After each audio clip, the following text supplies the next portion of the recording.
Good morning friends, কেমন আছো তোমরা সকলে? আশা করছি খুব ভালো আছো। আর আজকে আবার চলে এলাম একটা নতুন ভিডিও নিয়ে তোমাদের কাছে, তোমাদের সাথে শেয়ার করার জন্য। আজকের ভিডিওটা ভীষণ ভীষণ আমার কাছে স্পেশাল একটা ভিডিও। আজকে হচ্ছে দিনটা মঙ্গলবার, তাই জন্যে আমার মনে হলো আজকের দিনেই এই ভিডিওটা তোমাদের কাছে পাবলিশ করার। একদম প্রকৃত দিন, মঙ্গলবার দিন, মা মানে নৈহাটির যে বড় মা, তার মন্দিরের ভিডিও নিয়ে আজকে চলে এলাম। অনেক দিন থেকে ট্রাই করছিলাম এই নৈহাটির বড় মার কাছে একবার যাব, কিন্তু কিছুতেই আর সুযোগ হচ্ছিল না। আর ঠাকুর যতক্ষণ না তোমাকে সেই সুযোগটা করে দেবে, মন্দিরে বা বাড়িতে পুজো বলো, কোনো কিছুই হয় না। আর তাই জন্য যতবার ট্রাই করেছি বড় মার কাছে যাবার, ততবারই বিফলে গেছে। কোনো না কোনো একটা বাধা পড়ে গেছে, কিছুতেই আমরা বড় মার কাছে যেয়ে উঠতে পারিনি। কিন্তু সত্যি কথা বলতে এত ইচ্ছে ছিল, এত আগ্রহ ছিল মায়ের কাছে যাবার, মাকে দর্শন করার, মাকে পুজো দেবার, যে আশাটাও ছাড়িনি। যে বারবার আশাহত হচ্ছিলাম বলে দমে যায়নি, সমানে চালিয়ে যাচ্ছিলাম চেষ্টাটা, যে সুযোগ পেলেই যাব। তো ফাইনালি সুযোগটা এসে গেল, এবং জানি না এটা ঠাকুরেরই ইচ্ছেতে এই সুযোগটা আসা। সেটা হলো, আমরা স্যাটারডেতে হঠাৎ করেই ঘুমটা 4:30টার সময় ভেঙে গেছে। ভেঙে গিয়ে হঠাৎ করেই বললাম ওকে যে যাবে বড় মার কাছে। ও সাথে সাথে রাজি হয়ে গেল, ছেলেকে বললাম, ছেলেও রাজি হয়ে গেল, এবং সঙ্গে সঙ্গে আমরা আর 1 মিনিটও টাইম নষ্ট না করে আমরা স্নান টান করে ফ্রেশ হয়ে বেরিয়ে গেলাম মায়ের মন্দিরের উদ্দেশ্যে। কিন্তু একটা যেটা দেখলাম, যে বড় মার মন্দির যেহেতু সকাল 8টার সময় খোলে, আর এই প্রচণ্ড গরমের মধ্যে সকাল 8টাটা তো অনেকটা বেলা হয়ে যাচ্ছে। তো যারা দূর দূরান্ত থেকে আমরা যাই পুজো দিতে, তাদের জন্য বেশ মোটামুটি বিশাল একটা বড় এটা প্রবলেম হচ্ছে। এটা একটু তাড়াতাড়ি মন্দিরটা যদি গ্রীষ্মকালে অন্তত খুলে দিত, তাহলে বোধহয় আরও মানুষের পক্ষে সুবিধে হতো। আমরা ওখানে গিয়ে বড়মার মন্দিরে আমরা এই 6টার সময় এখান থেকে বেরিয়েছিলাম, ওখানে পৌঁছলাম আমরা 7টা 10-এ। 1 ঘন্টা 10 মিনিট লেগেছিল। রাস্তা এখন খুবই ভালো হয়ে গেছে, কল্যাণী এক্সপ্রেস হয়ে। আর কিছুদিন পর দেখলাম রাস্তায় যা কাজ হচ্ছে, আরও কম সময় নৈহাটিতে পৌঁছে যাব আমরা কলকাতা থেকে। তো যাই হোক, আমরা 7টা 10-এ পৌঁছে গিয়ে দেখলাম যে লাইনটার যে লেন্থটা হয়েছে না, সেটা ওই নৈহাটির যে ওইখানে যে ইয়েটা আছে, লঞ্চ ঘাটটা আছে, ওই লঞ্চ ঘাটের কাছাকাছি চলে গেছে। গঙ্গার যে লঞ্চ ঘাট আছে তার কাছাকাছি চলে গেছে। আমি প্রায় লঞ্চ ঘাটের একটু আগে থেকে আমি লাইন দিয়েছি। বিশাল লম্বা একটা লাইন ছিল, বীভৎস ভিড়।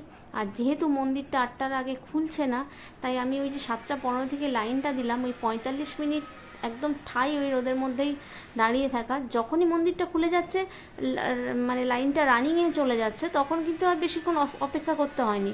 ডট 9টায় পুজো দিয়ে বেরিয়ে গেছি ওখান থেকে আমি। কিন্তু তার আগে যতক্ষণ না লাইনটা খুলছে, ততক্ষণ অবধি বেশ মানুষজন কষ্ট পাচ্ছিল, কারণ অনেক বয়স্ক মানুষ গেছে, অনেক বাচ্চা নিয়ে গেছে।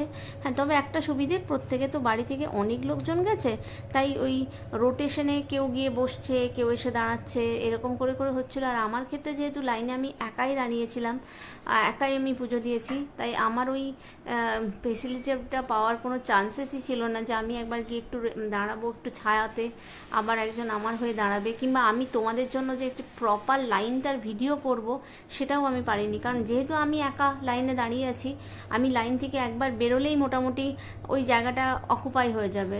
তো আমি তো ওই কারণে আমি তোমাদেরকে প্রপার ভিডিওটার ভিড়ের যে লাইনের লেন্থটা আমি তোমাদেরকে দেখাতে পারলাম না। এটা হচ্ছে মন্দিরের ভেতরে। একটা সবথেকে বড় সুবিধে আমার ভালো লাগলো কি বলতো, দক্ষিণেশ্বরে যখন পুজো দিতে যাই, মায়ের মন্দিরের এমনভাবে ওটা তৈরি করা আছে যে তোমাকে একদম মন্দিরের মুখে যেতে হবে, তবেই তুমি মায়ের মুখ দর্শন করতে পারবে। আর বড়মার মন্দিরের ক্ষেত্রে যেটা আমি দেখলাম, ওরা লাইনটাকে এমনভাবে ঘুরিয়ে মায়ের কাছে নিয়ে যাচ্ছে যে তুমি মেন গেটে এন্ট্রি নিয়ে নিলেই তুমি মাকে দর্শন করতে পারবে, এবং অনেকক্ষণ ধরে মন পূরণ করে মাকে দর্শন করতে পারবে। এইটা খুব ভালো লেগেছে ওখানে। তো যাই হোক, লেখা তো ছিল যে ওখানে ভিডিও অ্যালাউ নয়, অনেক কিছু লেখা ছিল, বাট ওটা কেউই ওটাকে রাজ্যের মধ্যে আনেনি, সবাই ভিডিও করছিল, সবাই ফটো তুলছিল। হ্যাঁ, একমাত্র মন্দিরের একদম যেখানে ঠাকুরের ডালাটা ওনারা নিচ্ছেন এবং মায়ের ওইখানে ঘটে ঠেকিয়ে আমাদেরকে আবার ফেরত দিচ্ছেন, ওই জায়গাতে যদি কেউ ভিডিও করছিল তাদেরকে আটকাচ্ছিল, কারণ ওই জায়গাটাতে ভিড়টা বেশিক্ষণ হোল্ড করে, মানে লোকে দাঁড়িয়ে ভিডিও করলে ওই ওখানে দাঁড়িয়ে থাকবে, তাহলে পেছনের ভিড়টা আবার অনেকক্ষণ হোল্ড করতে হবে না, তো ওইখানটাতে কাউকে ভিডিও করার জন্য দাঁড়াতে দিচ্ছিল না, নাহলে সব জায়গা থেকে সবাই ভিডিও করতে পারছিল, কোনো অসুবিধে নেই। তবে মায়ের দর্শন করে সত্যি বলছি মন একদম ভরে গেছে। হ্যাঁ, এখন তোমরা বলবে তুমি একা কেন লাইনে ছিলে? একা লাইনে এই জন্যই ছিলাম, কারণ কি ওই লম্বা যখন আমরা গিয়ে পৌঁছে লাইনের লেন্থটা দেখে আমার হাজব্যান্ড আর ছেলে বলেছিল যে না আমরা নামছি না, তোমাকেও নামতে হবে না, চলো। কিন্তু আমি যে উদ্দেশ্য নিয়ে গেছি মাকে দর্শন করা এবং মায়ের কাছে পুজো দেওয়া, সেটা না করে তো আমি ফিরবো না।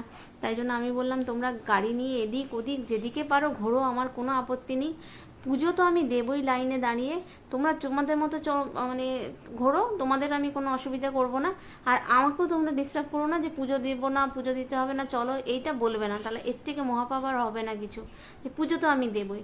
তো আমি যখন মন্দিরে পুজো দিচ্ছিলাম, ওরা তখন কাঁচরাপাড়া চলে গিয়েছিল এবং কাঁচরাপাড়ার এই সমস্ত দৃশ্যগুলো ওরা তুলে নিয়ে এসেছে শ্যুট করে, আমি এগুলো নিজের চোখে দেখিনি। এটা হচ্ছে কাঁচরাপাড়া শিব মন্দির ঘাট। তো মানে ওরা পুরোটা ওইভাবে প্রপার ভিডিও করতে পারেনি। একটা মেন মন্দির ছিল যেটা দেখতে অনেকটা আমাদের দক্ষিণেশ্বরের মন্দিরের মতো, কিন্তু ওর সামনে এত বাঁশ টাঁশ দিয়ে ভাড়া বাঁধা ছিল না, ওরা সেই জায়গাটা প্রপার ভিডিও করেনি। তার পাশে যে মন্দিরটা ছিল তার ভিডিও করে নিয়ে এসছে, কিন্তু মন্দিরের ভিডিওটা দেখে আমার মনটা ভরে গেছে, এত সুন্দর মন্দিরটা। কিন্তু আমার দেখার সুযোগ হয়নি, কারণ কি আমি ওখানে যেহেতু লাইনে দাঁড়িয়েছিলাম, আমার তাতে কোনো আক্ষেপ নেই, কারণ কি আমি যে বড় মাকে দর্শন করতে পেরেছি এটাই আমার জন্য অনেক কিছু। তো যাই হোক, আমি যখন ওখানে ঠাকুর দর্শন করছিলাম, ওরা তখন এদিকে ঠাকুর দর্শন করছিল এবং এখানটা খুব ফাঁকা জায়গা ছিল, গঙ্গার ঘাট ছিল, প্রচণ্ড সুন্দর ওয়েদার, হাওয়া দিচ্ছিল, বললো ভীষণ ভালো জায়গাটা ছিল নাকি। ওরা যেটা দেখে এসে আমাকে বলেছে আর কি, সেটাই আমি তোমাদের সাথে শেয়ার করছি, কারণ আমি তো নিজের চোখে দেখিনি, কিন্তু আমি ছবিতে বা ভিডিওতে আমি যেটুকু দেখলাম আমারও ভীষণ ভালো লাগলো। সুযোগ যখন আমি পাবো তখন অবশ্যই আমি একবার নিজে চোখে দেখার জন্য এই জায়গাটাতে যাব।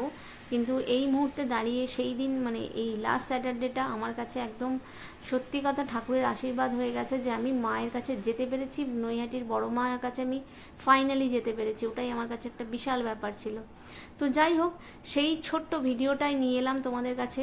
তোমরা আশা করি অনেকেই বড় মার মন্দির অলরেডি দর্শন করে ফেলেছো, কারা দর্শন করেছো অবশ্যই কমেন্ট সেকশনে জানিও। তোমাদের কমেন্ট পেতে আমার সত্যি প্রচণ্ড ভালো লাগে, সেটা তোমরা জানো সকলে, তাই কমেন্ট করে অবশ্যই জানিও। ভালো থেকো, সুস্থ থেকো, এবং সবাই এই রোদ গরমে, মানে যে ধরনের রোদ গরম পড়েছে, সবাই একটু সেফ থাকার চেষ্টা করো, বাড়ি থেকে যতটা সম্ভব পারবে বাড়ির মধ্যে থাকো, বাড়ি থেকে বেরিও না, কারণ সিরিয়াসলি যা ওয়েদার, এতে বাড়ির বাইরে যাওয়া মানে নিজের বিপদ নিজে ডেকে নিয়ে আসা।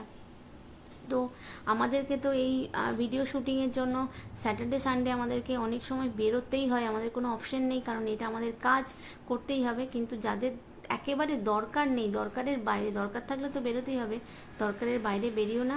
ভালো থেকো সকলে, সুস্থ থেকো, এবং দেখা হচ্ছে একটা নতুন ভিডিওতে। ততক্ষণের জন্য টাটা, বাই।